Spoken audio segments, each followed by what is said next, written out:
Hi there. Welcome to my views and news. Can you hear me, viewers?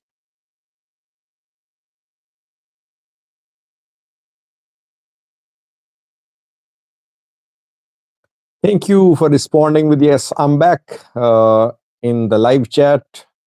Our live chats resumed today, Friday, Saturday, Sunday, three live chats a week. And I am ensuring that at least 3 days a week we talk to each other in these live chat sessions. Thank you for joining, viewers. Let me welcome the participants. Then three main news stories. A lot is happening in and out of Ethiopia in the Horn of Africa, it seems. A dark star is the first one says, Hi Sajid, PP claims regional forces have been integrated into ENDF, but I saw Oromia forces in Addis flying the Oromia flag. If they are ENDF, shouldn't they be flying the national flag? Yeah, you're right. You are spot on. If they are federal forces, they should use federal flag. But my position since last year has been very consistent. I told you that regional special forces was they were disbanded just to disband Amhara special force. Main target was Amhara special force. Government wanted to disband it or disarm it, but that movement backfired. That gave new life to Fano. Gave new life to Fano.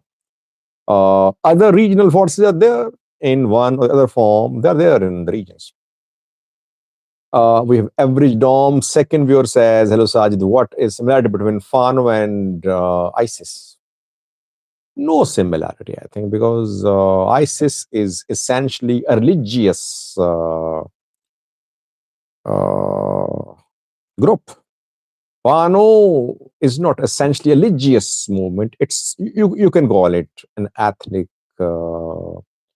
movement by groups of a particular ethnic group.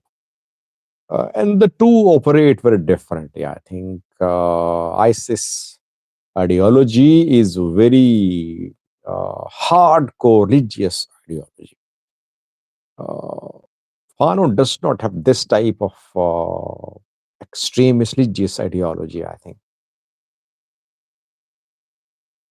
Alim Gizao joined to welcome Alim. Alim is a member too. So first member who joined today is Alim. You can be a member by clicking the link given in description section of this live chat or description section of videos. We have Daniel Abate too. Welcome, Daniel. One day here. S is the second member who joined today. Welcome, S. Tamaskan Dinka here to be real says, hello, Mr. Sajid. I am happy I caught up on live chat. I'm usually at work this time. Thank you. It's good to be with you. Be real. Betre Mariam Casa joined too says welcome. We have Araya Volde Kidan, Yemen Bisrat. Shafo joined too. Shafo is the third member today who's part of the live chat. Welcome, Shafo. Rom Ticha here to welcome Mulugata Shimalis here to Debo joined for life. Bino Junior joined to fifth member today joined is Bino. Welcome, Bino. Special welcome to you. Daniel says, thank you for bringing back the live chat. I was missing the live chat. The problem was internet related. We had very poor internet quality here, so that is why I had to discontinue live chats. We have Hirbo Moda. Araya Volde. Freedom is not free. Join to say, Sajid, what do you expect the final situation of TPLF and federal government? Well, it's difficult to give a final analysis, I would say. Honestly, I'm at a loss to be honest with you. For life here to future Prime Minister Galmo joined. Welcome, Galmo. TE here. She says, where can I find you? Do you want to kill me? The way you're asking. John Spencer here too. Birhane Kidane. Minghon Shafo says Ethiopia is violating Somalia's sovereignty. Okay, I'll respond to it. Jacob Jericho joined too. Jacob is asking about Jawar. What do you make of him these days? Or what do you make of his stance on social media? Jawar is turning into a social media activist. He's a politician. He has no plan, obviously, to lead his people or to launch a movement against the government. He basically wants to remain relevant. That's why he's busy in social media. That's not what his job is, by the way. He's a politician. He is deputy chairman of Oromo Federalist Congress. Is this what politicians should do in Ethiopia? They're supposed to lead from the front, but it seems that no one is ready to lead from the front because they know that they'll be thrown in prison. Ilyas Milkias joined too. Welcome, Ilyas A here too. Bino is asking important question: are they planning to make Jal Saniye the Janal Saniye? LAR joined to welcome LAR. Office of the PM here to glory to God. Office of the PM here to interesting name, by the way. Brian Ipsa. Let's start with, then it is fire too. Just a look at Minghan, welcome. Marcus Birhane, welcome too. Just a look at main topics. Firstly, TPLF requested to hold a protest in Makale. What happened after that? Secondly, Somalia's government definitely in trouble now. Ethiopia playing all its cards in Somalia. Hassan Sheikh government is finding it difficult to convince alliance to transport troops to Jubaland, it seems. Ethiopian troops freely patrolling Gaidu. Somalia's federal forces seem to be in trouble in Gaidu, I believe. And lastly, we have a look at Sanyi Negasa. People call him now Jan Negasa. Yesterday's rebel fighter is today's patriot. This is what we are seeing. He was seen clad in ENDF uniform today. He's being treated as if he's from another country, taken to future prime minister. I did mention your name. Glory to God as well. He says, why are you ignoring my greetings? Come on, future prime minister. Your future prime minister, how can I ignore you? Black Lion here too. Welcome, Black Lion. Let's start, viewers. 9 minutes have passed in the exchange of greetings. Firstly, TPLF. TPLF, we know, did not get any positive response from this week's meetings in Addis Ababa. TPLF means Debrecen wing. Yemaskan joined. To welcome Yemaskan, we have Mirage. Welcome, Mirage. TPLF Debrecen did not get any positive response from Addis Ababa this week when meetings were held in the capital city. PM Abiy was there too. He chaired the meetings. Did some videos on that yesterday. I said that what happened in Addis Ababa should be an embarrassment for TPLF leaders. Now their internal divisions are being sorted out by the Prime Minister of Ethiopia. The same PM they wanted to remove. The same PM they called a genocider. He is now dictating terms about the future of TPLF. That should be embarrassing, I think, for them if they have any sense of feeling the embarrassment, by the way. TPLF wanted to protest in Makale on Sunday. It submitted an application to Makale city government, and just a few minutes ago, we got confirmation the application has been rejected. Yini Musica joined to welcome Yini. He's a member too.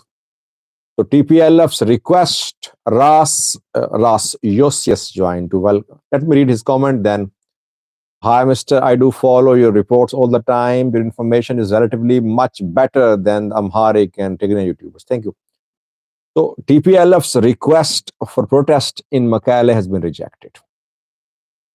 Tigray interim government rejected this request, this application by TP Debrecen.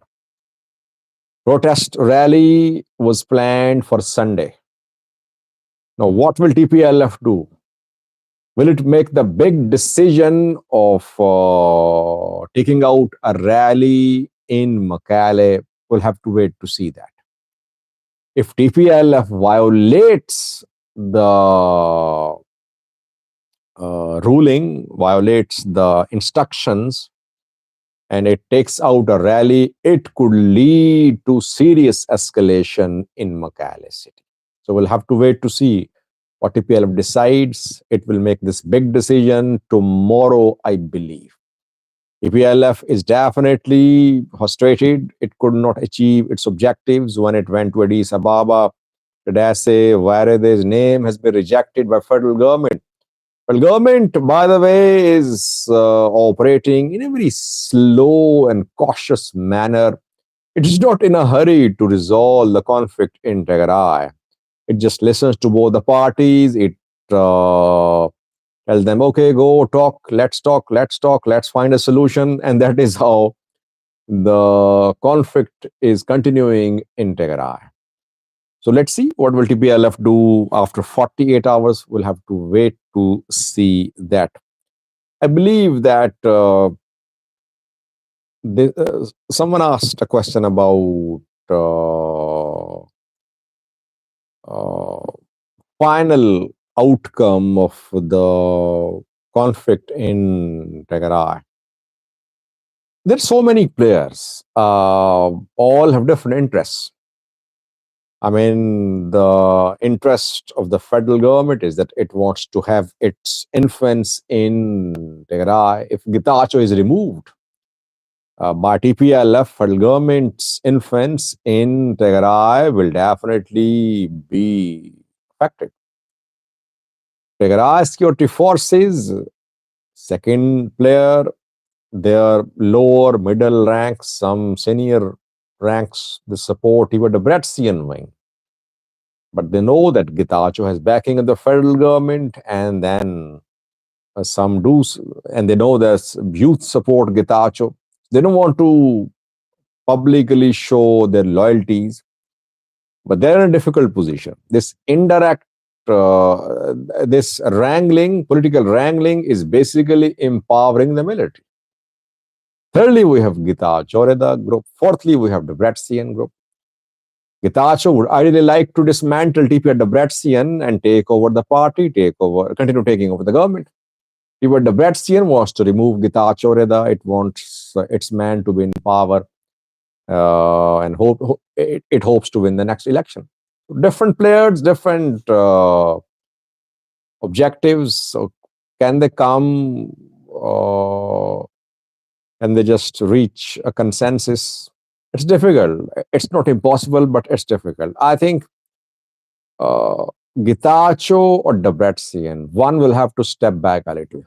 So far, neither of them is stepping back. This is the issue.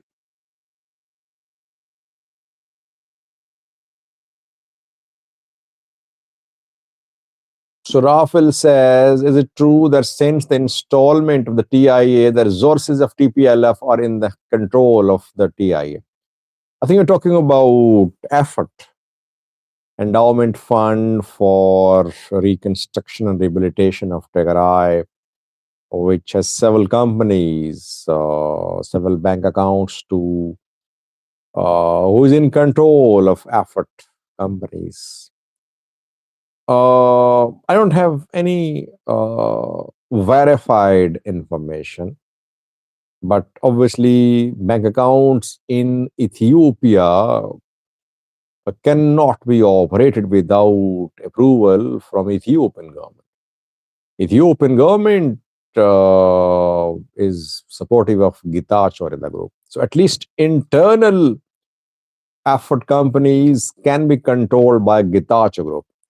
But the companies based abroad are definitely being controlled by TPLF Debrecen wing.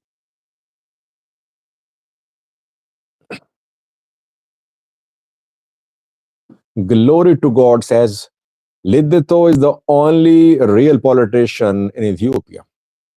Yeah, he's a politician, I agree, but politicians find solutions If all politicians start fleeing their countries, you'll never see political change in countries. Why do politicians get public support? Why do people like them, for them? Because they behave like leaders. They lead. They risk their lives. That is why people follow them. They have the leadership quality. If they start fleeing countries, no one will accept them as leaders. So opposition has no leader. There are politicians who claim to be leaders, but there's no leader basically.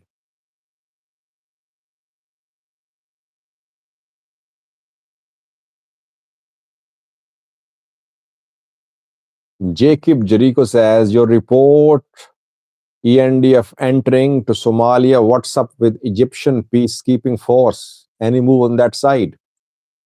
Well, Egyptian peacekeepers have not been formally deployed to Somalia so far. 24 days remaining. After that, we'll see Egyptian military presence in Somalia. Let's come to the second topic, viewers, and that is Somalia. Hassan Sheikh government now seems to be in deep trouble, I think, because firstly, civilian airlines are refusing to transport soldiers from Mogadishu to Jubaland. In Jubaland, a stalemate exists between federal forces and regional forces. Federal forces in Ras Kamboni, they're bringing in more reinforcements and weapons on daily basis. Jubaland forces are near the airport too. Jubaland gave 15-day ultimatum to federal forces. 7 days have passed, and almost 7 or 8 days remaining. In the meanwhile, federal forces are trying to expand in Jubaland by bringing in more reinforcements in Ras Kamboni. The reinforcements are coming by air. Civilian aircrafts are being used. But now airlines are refusing to transport soldiers from Mogadishu to Ras Kamboni. And that is why Mogadishu stopped civilian flights to some parts of Jubaland and other regions today. Flights remain suspended. Can civilian flights be used to transport soldiers? Secondly, Somalia does not have a full-fledged air force. It does not have any fighter jets, bombers. Does it have any cargo planes, military cargo planes? I don't think so. It has helicopters only. So it needs either civilian aircrafts or it needs foreign aircrafts to transport troops to Jubaland. Egypt might help here. Egypt might be of help to Somalia to transport troops to Jubaland. It means that if federal forces launch an operation in Jubaland against regional forces, the supply line of federal forces will be very vulnerable. Buyer, delivery. Thank you, Shah, for buying this super chat sticker. The supply line of Somalia's federal troops will be very vulnerable because they don't have the aircrafts to send troops to Jubaland, firstly. Secondly, Ethiopian troops are just dictating terms in Gaidu. They are now clearly supporting Jubaland regional government. I did a video 2 hours ago. I told you that a Jubaland minister was saved by Ethiopian forces in Gaidu. Federal forces wanted to arrest this Jubaland minister in Boled Havo town of Somalia. But Ethiopian forces, thank you CHF for buying the super chat sticker. But Ethiopian federal forces moved from Dolo to Bolahavo to protect that Jubaland minister. And he was escorted to a place by Ethiopian troops. So Ethiopia is dictating terms on Somalia's soil. Someone was saying, Shafo was saying, it's a violation of Somalia's sovereignty. Problem is that Ethiopia is operating in Somalia in alliance with Somalia's regional players. Regional governments are very strong in Somalia. I've been saying that for a year that Hassan Sheikh government will have to impose its authority, its writ in regional states. Otherwise, it won't be able to implement its plans, its policies. And you're seeing that that Ethiopian troops aligning with Jubaland forces, while forces are finding it difficult to land in Jubaland. Yes, we can call it a violation of Somalia's sovereignty, but regional governments are supporting the presence of Ethiopian troops. If Jubaland regional government and federal forces of Somalia, they unite against ENDF, ENDF cannot stay in Jubaland. And Ethiopia is definitely creating divisions in Somalia. Ethiopia backed the election of M. Madobe. That was a key development. I think Hassan Sheikh government should have made a move, military move, before the holding of election. But Hassan Sheikh government just dilly-dallied, and it gave Ethiopia an opportunity to back Madobe. Madobe got himself elected for 5 years.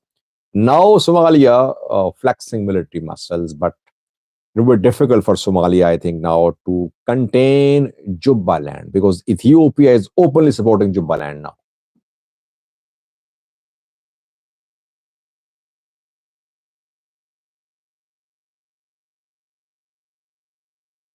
So Rafael says, do you think that a conflict can break out because of Ethiopian involvement in Jubaland? It seems that Somalia is very vulnerable to Ethiopian terms.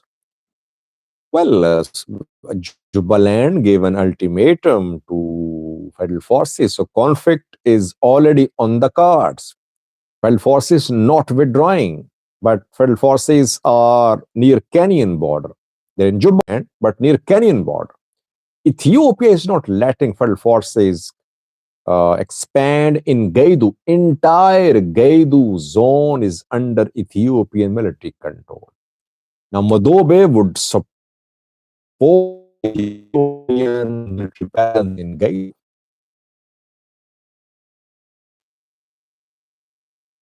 I think Somalia is waiting for military support from outside. Maybe it hopes that Egypt will support Somalia. Egyptian troops will arrive in Somalia on the 1st of January. But will Egypt directly involve in transport of troops from Mogadishu to Jubaland or in expelling Ethiopian troops from Gaidu? That remains to be seen, I think. Somalia will need some foreign support. Ethiopian. Ethiopian troops won't easily leave because they have support of regional governments of Somalia. A says, will Jubaland become a new country? No, it is not announcing independence, but it's a semi-autonomous state. I mean, it's holding election against instructions by federal government. It has elected a president for 5 years. Election declared null and void. Its president wanted. His arrest warrant issued. It is not letting the forces enter its regional state. It is banning airlines from flying to Ras Kamboni. So you can see that it's not just a regional state, but it's like an autonomous part of Somalia.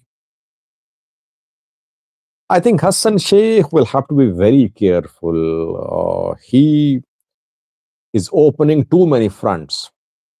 One main front is against Al Shabaab. Everyone knows that Somalia fighting against Al Shabaab for years. Second front obviously was opened by Ethiopia when it signed MOU with Somaliland. Now, third front is between Hassan Sheikh and Madobe. Hassan Sheikh versus Dini is fourth front, but Dini, Madobe are now going to be allies supported by Ethiopian government. Southwest as well, supported by Ethiopian government. So Hassan Sheikh government is definitely going to lose ground in Somalia. This is what Ethiopian government has been saying, the military has been saying that Hassan Sheikh government is only restricted to Mogadishu. Hassan Sheikh needs to be very careful in making moves, internal moves, because Ethiopia has penetrated Somalia's politics, Somalia's clans, Somalia's security institutions. Hassan Sheikh must be very careful, very restrained, and very. I think he'll have to make some decisions which have consensus. Without consensus, if he makes decisions, he will get weak, I think. Miraj says, do you think Hassan Sheikh can remove Madobe? It's difficult. As I told you, that military operation against Madobe can only be conducted if Hassan Sheikh gets support from abroad. Internally, it will be difficult for him to remove Madobe because Ethiopia is backing Madobe. ENDF is there in support of Madobe. Kenyan troops are not becoming part of this conflict.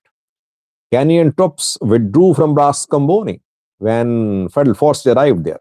So Kenya is not becoming part of this conflict, though Kenya is more influential in Jubaland than Ethiopia is, because traditionally Jubaland has held closer ties with Kenya. So Kenya is not playing any major role so far in support of Madobe or against Madobe. But Ethiopia is clearly taking a pro-Madobe position. So how can Hassan Sheikh remove Madobe? He needs support either of Kenya, Ethiopia, Egypt. Aman Washer says, what does African Union think of this? Don't expect anything from African Union. Have you seen any issue, any conflict resolved by African Union in the Horn of Africa? Who ended the war in Tigray? Any role played by African Union in Sudan's civil war? Only name of the mission is Atmos. Otherwise, AU has no role. Basically, as Americans, UN, they fund this peacekeeping mission in Somalia.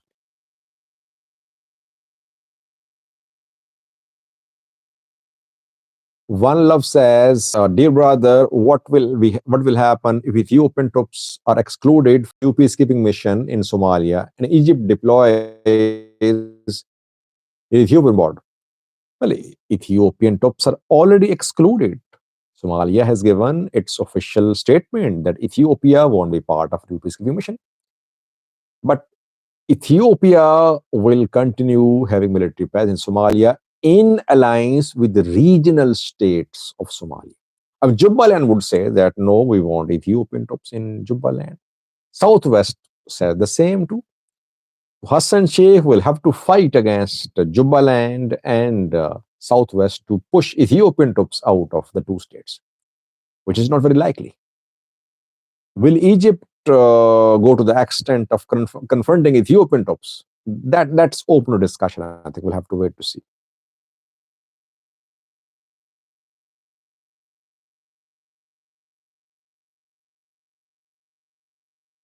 Varsame says, can baby walk or run before crawling? Usually not. Hassan Sheikh should concentrate his efforts trying to find solutions to areas that he can control. Well, I think Hassan Sheikh does not control lots of areas. Regional states, southwest, Puntland, Jubaland, very powerful.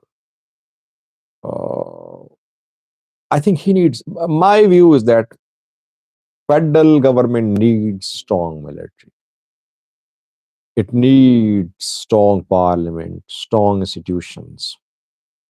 Federal government does not need one person rule, one party rule. And it will take time for federal government to exercise its authority in entire Somalia, excluding the areas controlled by Al-Shabaab. For that, I think Hassan Sheikh will have to build a strong military first. Land, ground, air forces should be built. I back Hassan Sheikh's amendments for one person, one vote. Yes, there are obstacles, there are challenges. At least Somalia should transition towards one person, one vote. Maybe one election under one person, one vote might not be ideal, and we could see improvements in future. But those who are opposing this system, they basically want status quo to continue, which they are beneficiaries of, I think.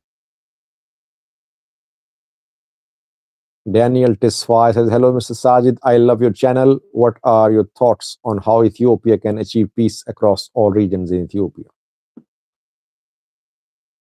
Ethiopian case is different.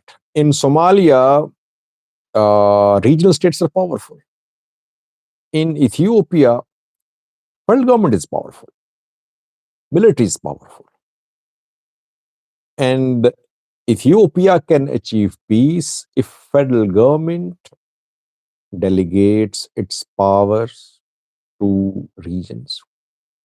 If opposition political parties are allowed to operate, if institutions are built, independent institutions, judiciary, free media, accountability mechanism, political institutions, all that is needed for peace and conflict solution. Everything is linked. I mean, how can ethnic violence cease to exist if perpetrators are not held accountable? If security forces are not held accountable, they'll continue killing people extrajudicially. This is what is happening. Why are they doing that? Because they are above and beyond accountability. Human Rights Commission of Ethiopia could not release the inquiry report into the killing of Batir Gasa. Who killed him? His family accused the government. Ola accused the government. OLF accused the government. His wife had to flee Ethiopia. She's abroad. She's in the US, I think. It means might is right in Ethiopia. And now the government has power. It is crushing its dissidents. How can you just imagine there'll be peace in Ethiopia if the government believes in use of brutal force against its critics? Nathaniel Mickey joined. Last topic of yours, just a look at it, then we'll end the live chat. Sanyi Negasa. Is he now General Sanyi Negasa? Because he was seen clad in military uniform today. He met, by the way, the words used for these Ola commanders in the past have been like terrorists, extremists, criminals. Saniye, a few days ago, was a terrorist. He was a criminal. He was an extremist. And today he has turned into a patriot wearing Ethiopian National Defense Force uniform. He's being paraded around in Oromia, in Addis Ababa, in Shaggar. He's visiting monuments. He is lecturing the people about peace, about negotiation, about reconciliation. I know that Saniye developed differences with Maro. It happened more than a year ago, I think. I think it happened, yes, more than a year ago. Back then, nothing was in the news about Sanyi Negasa. And back then, I used to talk to some people who were part of Ola. And they used to give me details about Ola's internal meetings. Sanye is educated. He used to challenge Kumsa Dereba's views. He used to criticize Kumsa Dereba's decisions. The two were involved in exchange of some heated discussions last year too. Saniya was not happy with some decisions. It's basically personal dispute between Saniya and Kumsa. This is how I see Sanyi Negasa's defection. It's basically a personality clash between the two sides. It's not that Sunny wanted peace deal with the government. It's not that Sunny wanted Ola to lay down arms. No, the two differed on several issues. Sunny was losing influence in the Oromo liberation army. He was feeling that his role was being cut short. That is why he decided to just contact the Prosperity Party, ENDF, and he chose to lay down arms. Can he damage the Ola? Can he really damage the Roma Liberation Army? No. He cannot really damage the Roma Liberation Army. Ola is Maro, firstly. Ola is OLF too. Ola is Ola claims to be fighting for those who are being killed by government people. Bathur Gasa's murder is not very old. It happened a few months ago. So people still love the Ola. Why? Because they know that if Ola collapses, if all Ola members lay down arms, perhaps government will become more strict and it will have its way. It will then use brutal force against the weaker sections of society. This is what I can say. I'm not saying entire Romania supports the Roma Liberation Army, but I believe that there is vacuum in Oromia. Vacuum is because of the absence of political parties. Ola is filling in this vacuum. There's no one else to fill in this vacuum. Government, obviously, people not happy with the government. Who are they looking to? Ola. That's why Ola is here to stay, I believe. I don't think Sanyi Negasa can just dismantle Roma Liberation Army.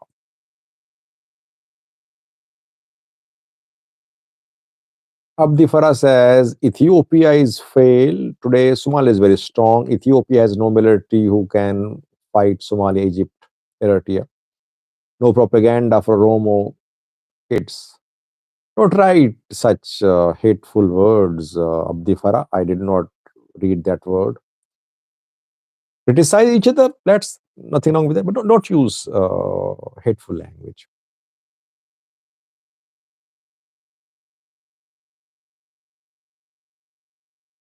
Abraham says Ethiopia is working for 60 years to destabilize Somalia.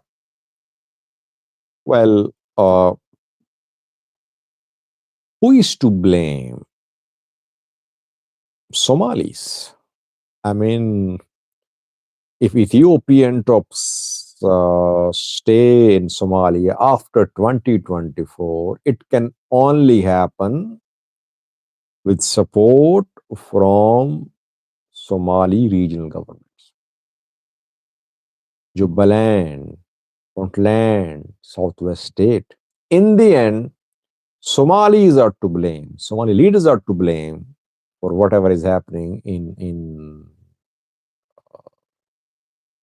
Somalia. 40 minutes have passed. I think we should end the live chat. It was today's first live chat. It was this week's first live chat. We'll have 3 live chats: Friday, Saturday, Sunday. We'll be back tomorrow. If you think I should cover specific topics in live chat, You can send suggestions to me through Gmail, SAJID672000.